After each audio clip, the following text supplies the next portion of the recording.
मुजद्दिद आज़म इमाम अहले सुन्नत आला हज़रत इमाम अहमद रज़ा ख़ान रहमतुल्लाहि ताला अलैह की तसनीफ़ात के, आपके रसाइल के, आपकी किताबों के जो नाम हैं उनमें भी कई लताइफ़ मौजूद हैं। इल्मी एतबार से उनमें कई तरह से हम गुफ्तगू कर सकते हैं। इमाम अहले सुन्नत आला हज़रत जो किताब तहरीर फरमाते हैं, रिसाला तहरीर फरमाते हैं, तो उसका बाकायदा एक नाम तजवीज़ फरमाते हैं। और इमाम अहले सुन्नत की तकरीबन किताबों और रसाइल के नाम हमें अरबी ज़बान में मिलते हैं। तो पहला कमाल हम ये देखते हैं कि अगर रिसाला अरबी ज़बान में हो,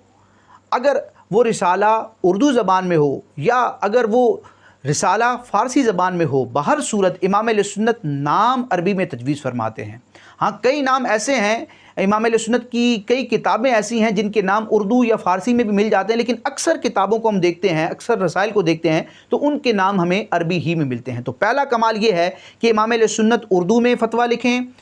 आप अगर फ़ारसी में किताब लिखें, आप अरबी ज़बान में लिखें, बहर सूरत आप किताब का, रिसाले का नाम अरबी ज़बान में तजवीज़ फरमाते हैं। फिर अरबी ज़बान में जो आप नाम तजवीज़ फरमाते हैं तो आम तौर पर उस नाम के दो जुज़ होते हैं, दो हिस्से होते हैं, और उन दो हिस्सों में कमाल ये होता है कि उस अरबी वाले नाम के दो हिस्सों में, दो अज्ज़ा में, दो हिस्सों में जो आखिरी हुरूफ होते हैं, आखिरी कलिमात होते हैं, वो बिल्कुल सेम होते हैं। या यूँ कह लें कि आला हज़रत इमाम अहले सुन्नत की किताबों के जो नाम होते हैं उन नामों के दो अज्ज़ा होते हैं, और दोनों अज्ज़ा मुकफ़्फ़ा और मुसज्जा होते हैं, यानी हम वज़न या हम काफ़िया होते हैं। ये इमाम अहले सुन्नत के तकरीबन रसाइल और किताबों में हमें चीज़ नज़र आती है। तो अरबी में नाम होना, फिर दो अज्ज़ा पर मुश्तमिल होना, उन दोनों अज्ज़ा का मुकफ़्फ़ा और मुसज्जा होना। फिर इमाम अहले सुन्नत का एक कमाल ये भी है कि आपकी कई किताबों, कई रसाइल के नाम ऐसे हैं कि जैसे ही बंदा उस नाम को पढ़ता है, किताब और रिसाले के टाइटल को, उन्वान को, नाम को देखता है, तो उसको दो बातों का इल्म हो जाता है। पहली बात तो ये कि ये रिसाला, ये किताब किस टॉपिक पर, किस मौजू पर लिखी गई, और दूसरी अहम बात ये कि मुसन्निफ़ का, यानी कि इमाम अहले सुन्नत का इस मसले में, इस टॉपिक पर मौक़िफ़ क्या है।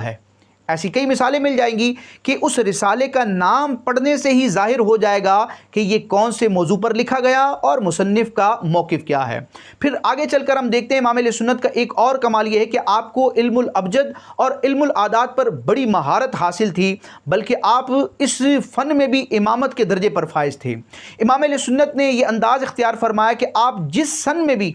अपनी कोई किताब या रिसाला तहरीर फरमाते, और वो किसी भी टॉपिक पर होता, किसी भी मौजू पर होता है, उसका मौजू के एतबार से आप अरबी में नाम तजवीज़ फरमाते। वो नाम मुख्तलिफ हो सकता है, यानी एक साल में अगर मिसाल के तौर पर इमाम अहले सुन्नत ने 5 किताबें, 5 रसाइल तहरीर फरमाए हैं, और वो 5 अलग अलग मौजूआत हैं, तो हर मौजू के एतबार से उस रिसाले का, उस किताब का अलग अलग नाम होगा, अरबी ज़बान में होगा। लेकिन कमाल क्या है कि एक सन में मिसाल के तौर पर 5 या 10 रसाइल इमाम अहले सुन्नत ने लिखे, उनके अगरचे अरबी में नाम मुख्तलिफ हैं, हुरूफ मुख्तलिफ हैं, लेकिन कमाल यह है कि उन तमाम रसाइल में से हर रिसाले के अरबी नाम में मौजूद हुरूफ को जब हम जमा करते हैं इल्मुल अबजद या इल्मुल आदात के एतबार से, तो उनका हासिल जमा अदद वही बनता है जो उस किताब, उस रिसाले के लिखे जाने वाले सन पर दलालत करता है। मिसाल के तौर पर सन 1320 सिने हिजरी में अगर कोई किताब लिखी गई,